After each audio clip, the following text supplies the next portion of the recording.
Thank you all for coming today. I appreciate it. I'm assuming that most of you will be have young people that are moving on to university either next year or the year after. And so this is just as a forum that's just designed to take you through that process and maybe clear up a few things that you didn't know. And we'll have some time for questions at the end. So I'm going to start with student finance, actually. Student finance is not through UCAS. So I checked today. You can actually go onto the .gov website. Don't use any other websites apart from that. So you go to the .gov website, just type in student finance. It's the first hit on Google. It's open now. There's a wait of about 6 weeks for funds to appear in your in the account. So we do advise applying early if you're definitely applying for a student loan. It's not good to be short of money for the first few weeks of term. Obviously, there's a while to go till most universities will start, but you could do you can apply from now. There's also you can actually, if you're not sure if you want to apply for student finance or not, you can actually apply up to 7 months after the course has started. So you can kind of go, oh, well, maybe we're private finance, but then change your mind afterwards. So that's open now.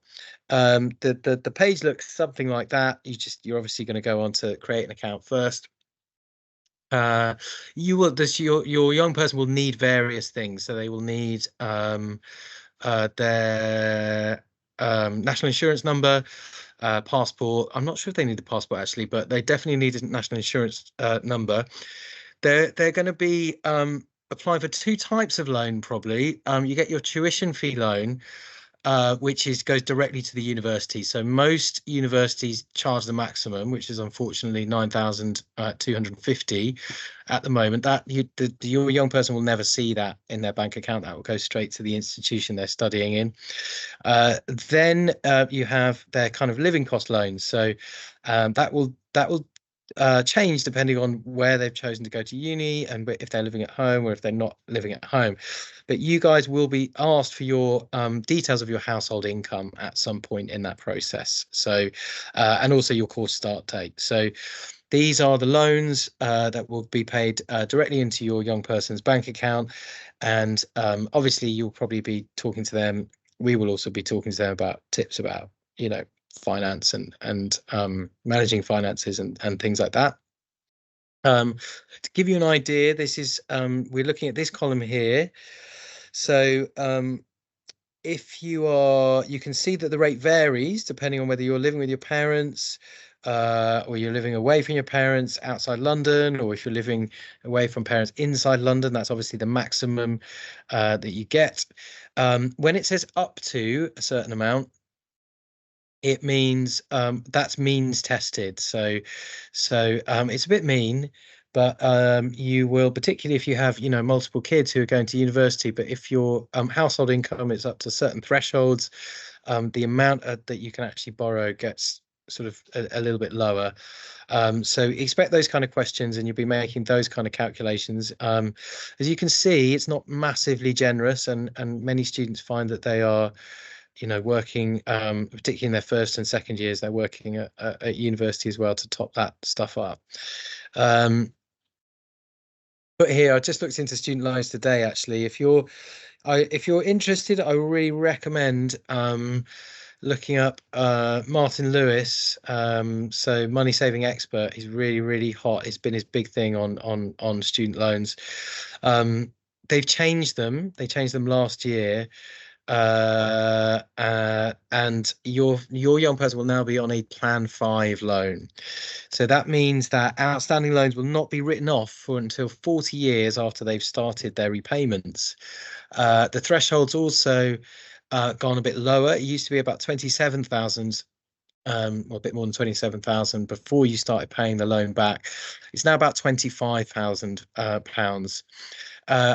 Most of you, I'm imagining, will probably understand how this works, but basically, it kicks in. It kind of behaves a little bit like a tax in that you can earn up to 25,000 and not pay anything back.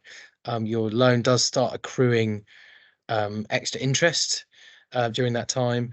And then once you breach 25,000 as in terms of income, then you'll start paying it back. And you'll pay back 9% on anything that you earn above that threshold. So usually when young people start to earn above that threshold, it's not very painful. To give you an example, there's an example at the bottom of the page there. If you were earning 25,000 a month, which is £30,000, you're only paying 9% over, on what you are above the threshold, which is £37 a month. Now, in my experience, when that does start to hurt is when you're in your kind of mid 30s, late 30s, and you actually start earning a little bit more, and then you find that actually you're paying 150, £200 extra every month, sometimes more, in terms of student loans. So it's just something to think about, something to be aware of for your young people later. Okay, making UTAS choices. So this is probably what's on your mind. I'm not sure what your positions are. Maybe your young people have made their choices already, but I'm going to quickly go through how this works. So you will be, most young people have, most sixth formers have applied for 5 choices, and they'll be sitting on a certain amount of offers. You may have been to, may have not been accepted in various places, but many students have got sitting on 3, 4, 5 offers at the moment. You can do 3 types of replies. You can do a firm acceptance. This is your first choice. So it's not that common, but sometimes these offers are unconditional. And if you've accepted an unconditional offer, that's it. The place is yours. You're going to university. If it's conditional, the place is yours if you meet the conditions. So the university will give you a certain conditions of the offer. And then you have an insurance choice. So you basically have a firm choice and insurance choice. So this is the backup to your conditional acceptance, to your conditional firm acceptance. So basically, when you're choosing an insurance choice, you should be choosing somewhere with lower grades than your firm choice, but somewhere where you'd still be happy to go. So there's not really, what we advise students, there's not really much point in saying, I definitely don't want to go to this university, but I'm going to put them down as insurance anyway, because ultimately you're probably going to be declining that offer. The last type of reply you can make through UCAS is a decline. So essentially you're going to be declining any offers that are not your firm or acceptance insurance choice. Now you can just leave these in practice, because any offers that you don't reply to by a certain date, UCAS are going to automatically decline.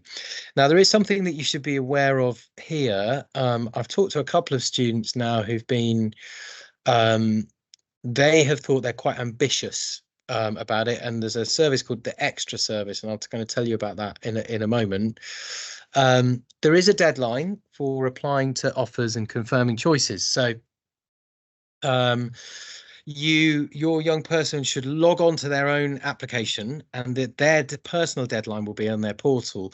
But basically it works like this. If they've received your last decision, so you've received your last decision from all your universities before the 16th of May, and that's, I reckon probably the majority of students will be in that, the reply date is the 6th of June, okay?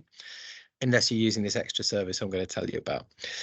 If your last decision was on or before the 17th of July, then the reply date is the 24th of July, okay? But your reply date will be there when you log it, when your young person logs into their portal, the sort of deadline will be there. Now the deadline is important, because sorry, I'm just going to stay there for a second. Deadline is important because if you don't reply, then your offers will be declined. So if you miss that deadline, all your offers will be declined, and you'd have to go through clearing. So it is important. Okay. If you've replied to your offer, to an offer, and you're like, oh, actually, you know what, I'm not too sure about that particular uni, I'd like to change my mind. A bit like anything else, you get a 14-day cooling off period, and that's fine. You can contact one of the UCAS. It says one of our advisors. This is taken from UCAS. You can contact UCAS directly, and they can make any changes. If it's been more than 14 days, it's a bit more of a detailed process, because you've kind of entered a contract with the university. So it may be possible, but you'll have to talk to universities directly and then contact UCAS.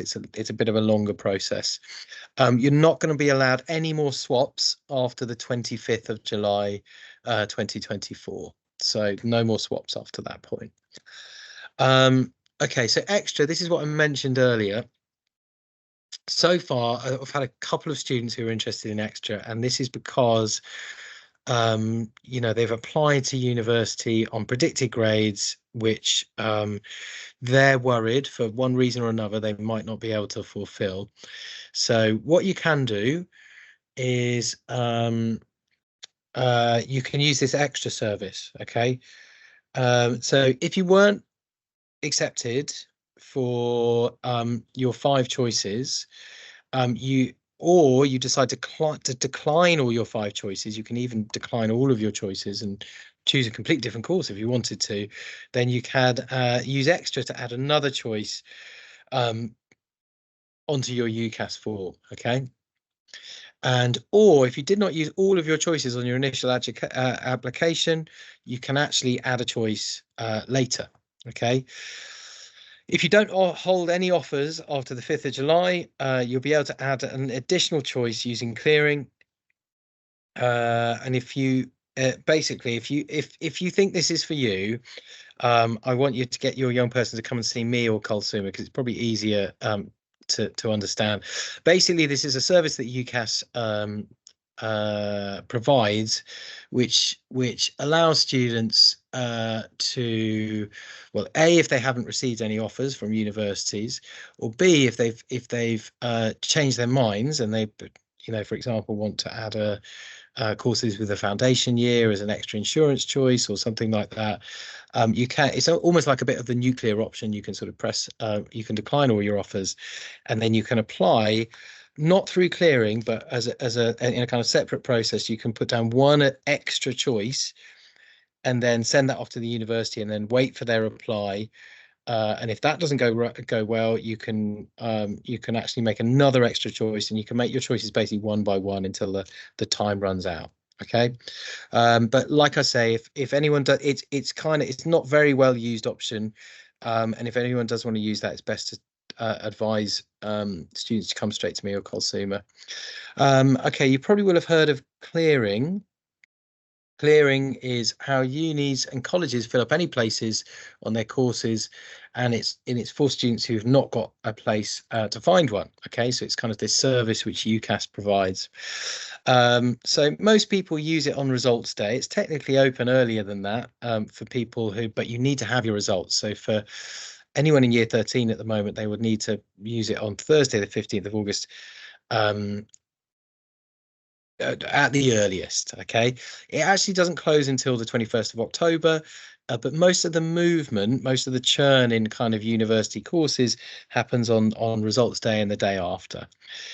So what it is, it's a list on UCAS. There's a section called Clearing Plus, and UCAS will by then know your young person's grades and what they're interested in, and you can also add courses that you're interested in to this, and basically a list of vacancies will appear on UCAS. Students have to then contact universities to confirm a place. This can be done via telephone or email, and then you've got a kind of agreement, and you can go into you've got a place at university. So that's usually people think that clearing is used by students who've not done as well as they'd expected, and so they're looking, they haven't made their firm or their insurance choice, and so they're looking for a place at university. But it can also be entered into if you've had a change of mind about the course you want to go to, or if you have done better than expected. So people do go into clearing in a positive way as well. I would say we will have staff present on results day in school to help you with this process, and kind of career staff and other staff here. It can be quite stressful, so if you can not end up in clearing, that's generally better. Yeah, once students have found a place, they add it to their forms and they'll have a university. There we go, you have a university place. Okay, deferring a place. So, like I said, I've just called UCAS to be 100% sure on this. Deferring a place to a 2025 start is usually fine. But it has to be done with the universities directly, I'm afraid. So it can't be done. I can't change your UCAS form now. Now, mostly, particularly if it's done early, this is anecdotally, it's usually fine. The only courses I would say sometimes it's a bit trickier on are the very, very competitive courses and potentially kind of your medicines and stuff like that. That's what a UCAS advisor told me today. But it's something that the university admissions department will be able to tell you about directly. I'd said do it sooner rather than later because the university is not bound to honour offers, but generally most do. So I wouldn't worry about it if you do have decided you want to take a gap year, that's completely fine. So okay, so if I go over some kind of take-home facts, and then we'll just do some probably a Q&A really. So some take-home facts: if you firmly accept a conditional offer and then you meet the conditions, it is basically like making a contract with the university. So the university is obliged to accept you, and you're kind of obliged to study there as well. So you do need to take the kind of making those choices seriously. So definitely you want to go to your firm choice university, and you're definitely okay with going to the your insurance choice university as well. Your insurance offer should generally be lower. When I say generally, I mean it should be below your main offer, because otherwise, kind of what's the point really? There's not much point. Do not put down an insurance offer for the sake of it. Sometimes it's actually better to go through clearing rather than go to a university that you definitely don't want to. Finally, make sure you reply to all your offers. So if you don't and you ignore the UCAS reminders, you can be declined by default. So if you don't answer by those dates that I gave you, students can lose all their offers. I've never had a student do this. UCAS are really good at keeping sending out emails, sending out reminders, and we'll do the same as a school. But it's it's very important.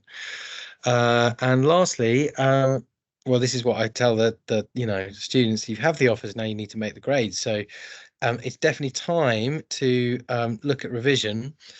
And I'm just going to finish on this because this will be be different for all subjects and all your students. But there are about 9 weeks left before the start of formal examinations.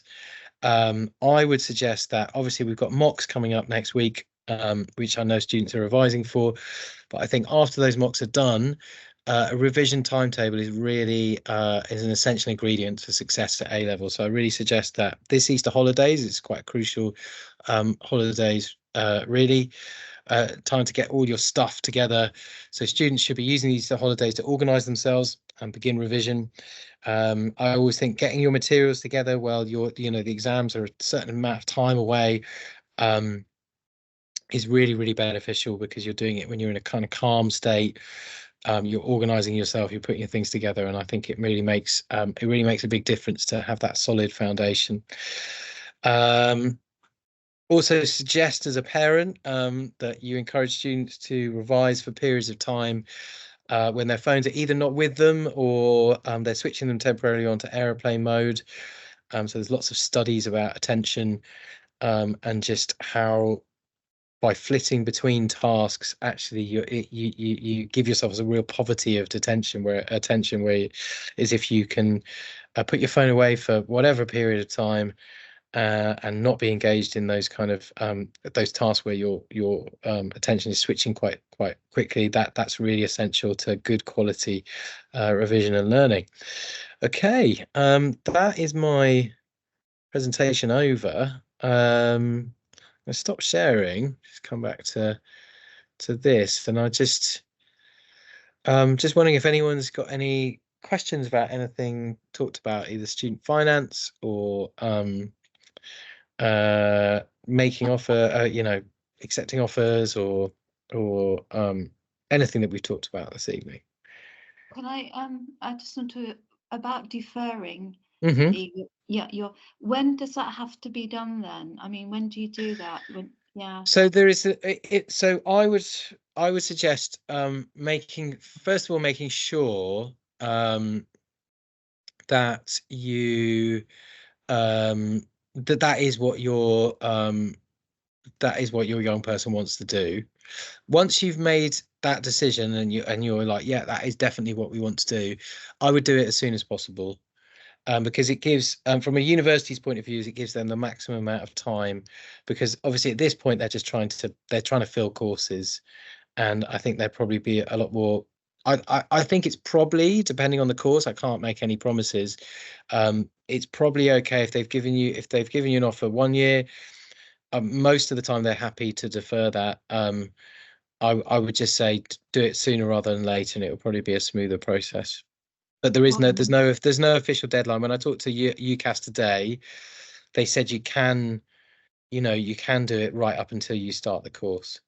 But obviously from the university's point of view, that's probably not ideal in terms of their planning and stuff like that. Right. Okay. So it's not to wait until you get, know what you've got for your A levels, to wait for those results. You can do that. You can do that. Like the kind of deferring process is not really there's not a formal process to it. So there's not dates where you have to do this thing by this particular time. It's going to be down to, I think it'll be down to you, and it may be that the results there are different from what you may have expected, and you may wish to apply again next year, which students can do, and we're here as a team to support former students. So we probably sent off 20 applications. We probably sent off 20 applications from former students, so that's also fine. Does that answer your question? Yeah. Yeah, it does. Yeah. Okay. Thanks. No problem. Okay, I've got a couple of hands up here. We've got Kate. Would you like to? Or is that something that? Yeah, that's me. Hello. Yeah. Hi. Hi. I just wanted to ask a question about the two offers that you hold on to, the firm and the backup. Yeah. We've got a bit of a weird situation in that my son's been given a contextual offer for a university that he'd like to keep as a backup, but they've said one of the conditions of the contextual offer is that he has it as his firm choice. Right. Can you, if he puts that as his firm choice and puts his backup actually as the one that he really wants, can he then choose to accept his backup rather than his first choice if he makes the grades for both of those choices? Or do you automatically? So you automatically, your results go to UCAS. I have had this before. Your results go to UCAS before they go to the school. So UCAS kind of know, and basically the decision is automatic. Okay. So it's a bit of a funny one. I think universities are quite sneaky in doing that, but they obviously they obviously want students. So yeah. Okay.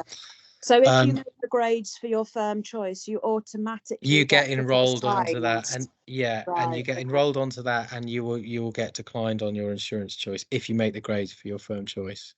So it's not you that accepts or declines those offers. No, once the choice is whether you make them firm or insurance, and then yeah. Okay. And then they give you your firm. If you make your firm, they give you your firm. Okay. All right. Thank you. Okay, no problem. Do I have another hand up here? Sorry. Okay, got another hand up from Carola. Yes. Hi. Hi. I'm sorry if you've covered this in the beginning. I had a lot of trouble connecting to the meeting, but sorry. Sorry about that. No, it wasn't your fault. I was out and about. What is the last date that universities can send offers? Because we still haven't heard from my daughter's first choice. Right. So, Yeah. Universities are still making choices. So the last date, if I just go back to my slide, really, from their point of view, the absolute last date, but it's not normally this late, is and you're not going to love this, the 17th of July. Oh, So they can make their offers up until the 17th of July. It's never normally that late. You tend to be done by most of them tend to be done by the start of June. but you're supposed to like sort out all your housing and stuff often by June with the university. I know it's How's that supposed to work? well, yeah, exactly. I mean,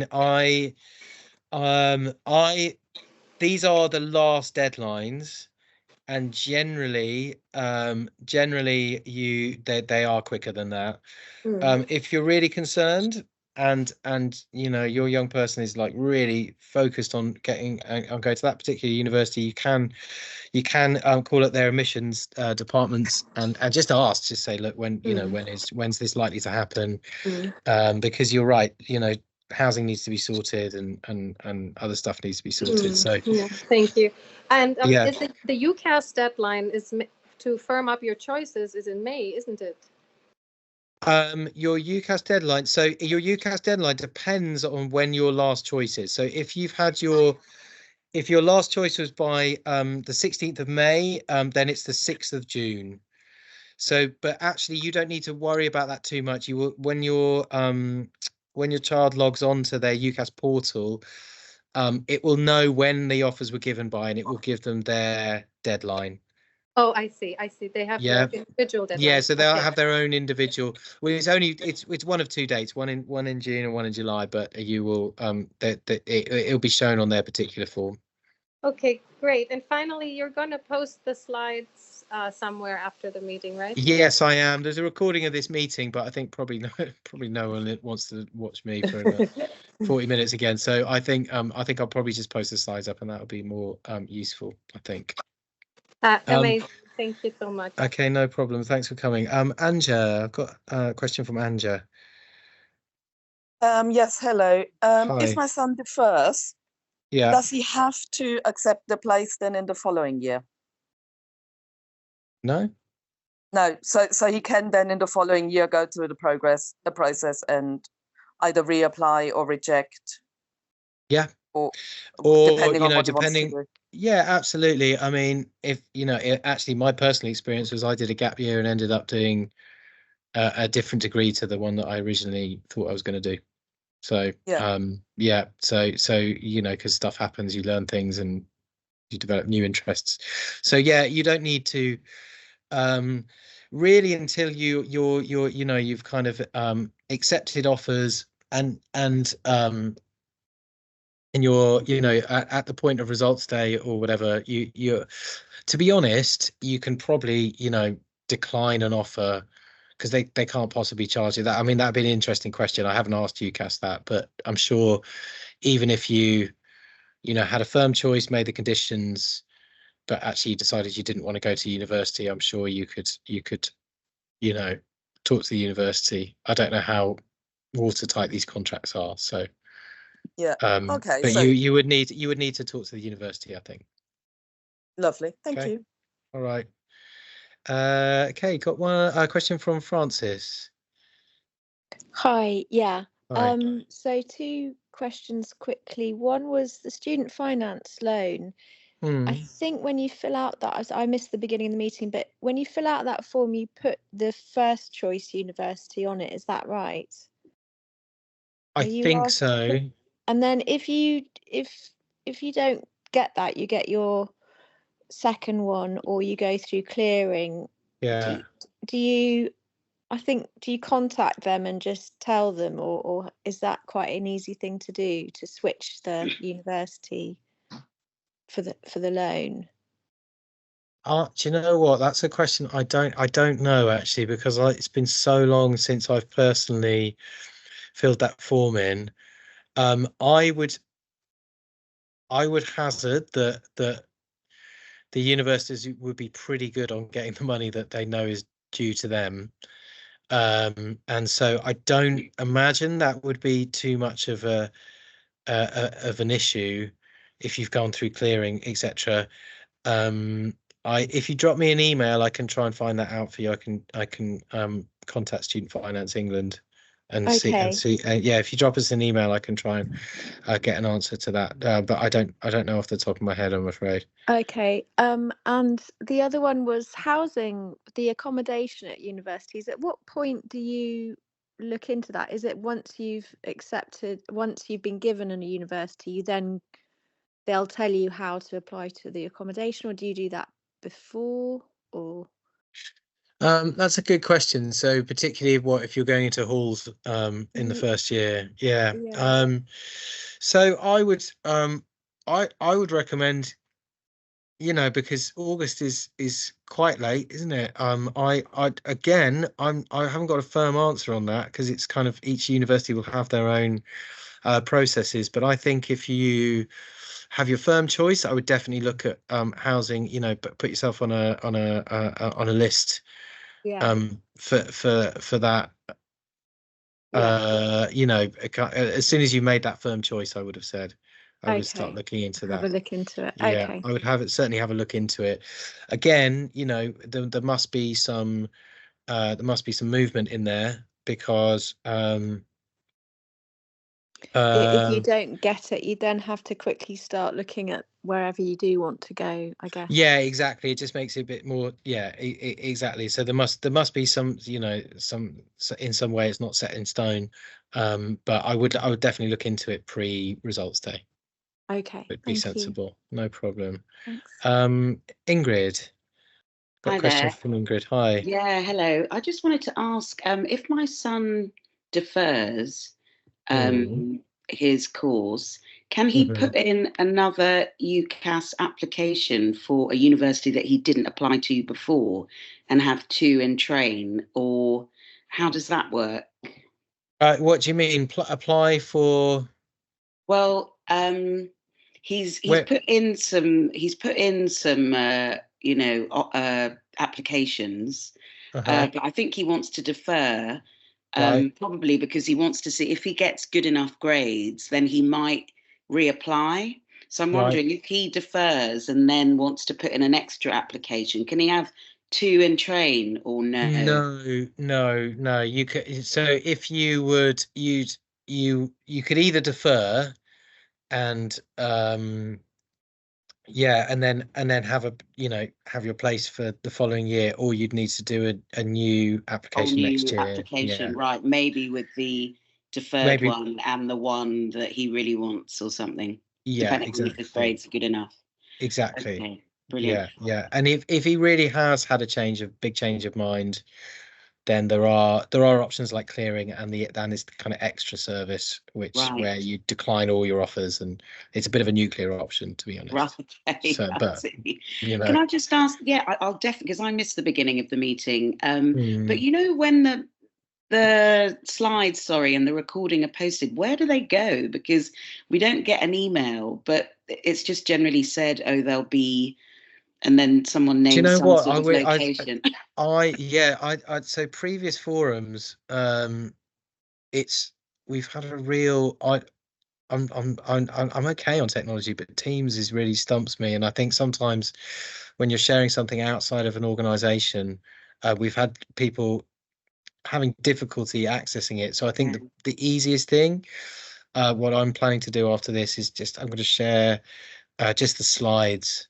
Because I think they've got all I'll send an email out to all year 13 parents. Okay, yeah, that would be I think that's probably easier. Yeah, that's great. Okay. Thank you very much. No problem. I've also got a hand up from Kate, but I think I've already taken your question, but I'm not sure, unless that's another hand. It is another question, if that's okay. That's fine. Yeah. It's about the kind of rigidity of offers that are made about the grades. Is it very much down to each institution whether there's any flexibility, or is there generally none, or a little bit, or is it just not possible to generalize? It's not really possible to generalize, although I would say very competitive institutions like Russell Groups and very competitive courses tend to be pretty unflexible and then other institutions tend to be more flexible. So I guess I could generalize. You need to be, you need to be kind of nearly there generally if you've been given a conditional offer. And that'll be a case of contacting oh gosh, again, this is maybe something I need to find out, because I think sometimes, because normally it's declined by the institution through UCAS, and I'll try and find out for you how that would work on the day. So if a university was like, oh, we wanted BBB and you got BBC, I'll find out how that works. Okay, thank you. Okay. Okay. Have we got any more questions? I've seen Kulsum has just answered a couple in the chat. Have we got any other questions at all before we finish up today? I've got Carola's and Anja's hands still up, but I think that might be a historic hand. Tell me if it's not. Okay, wonderful. Well, listen, thank you so much for coming this evening. I hope it's been informative. Oh, no, hold on. Got one here. Just let me, depending on the course.